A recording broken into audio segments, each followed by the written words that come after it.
మన జేబుల్లో నిగనిగలాడే కొత్త నోట్లు త్వరలో సరికొత్త రూపంలో దర్శనమివ్వబోతున్నాయా అంటే అవును అనే సమాధానం వస్తోంది. దేశంలో నగదుకు డిమాండ్ రోజురోజుకు విపరీతంగా పెరుగుతుండడంతో సంప్రదాయ కాగితపు నోట్ల స్థానంలో ప్లాస్టిక్ కరెన్సీ నోట్లను తీసుకురావడానికి రిజర్వ్ బ్యాంక్ ఆఫ్ ఇండియా మళ్లీ కసరత్తులు ప్రారంభించింది. ఇటీవల పాట్నా, ముంబైలలో జరిగిన బోర్డు సమావేశాల్లో ఈ విషయంపై తీవ్రంగా చర్చించింది.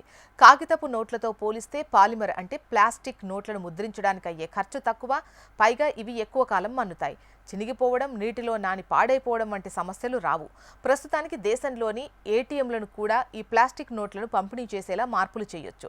అందుకు తగిన సాంకేతికత మన వద్ద ఉందని అధికారులు చెబుతున్నారు. త్వరలోనే దీనిపై ఒక పైలట్ ప్రాజెక్టును కూడా ఆర్బీఐ ప్రకటించే ఛాన్స్ ఉంది. ఇక డిజిటల్ పేమెంట్లు ఎంత పెరిగినా చేతిలో నగదు వాడకం మాత్రం తగ్గడం లేదు. మే 15 నాటికి దేశంలో చెలామణిలో ఉన్న కరెన్సీ రికార్డు స్థాయిలో 42.86 ట్రిలియన్లకు చేరింది. మరోవైపు నోట్ల ముద్రణ ఖర్చు ఆర్థిక సంవత్సరం 2025లో 6,373 కోట్లకు పెరిగింది. అలాగే పాడైపోయిన నోట్లను మార్చడం ఆర్బీఐకి పెద్ద తలనొప్పి. గత ఏడాదిలో సుమారు 23.8 బిలియన్ల పాత నోట్లను ఆర్బీఐ వెనక్కు తీసుకుంది. అంటే ఇందులో ఈ 500, 100 నోట్లు ఎక్కువగా ఉన్నాయి.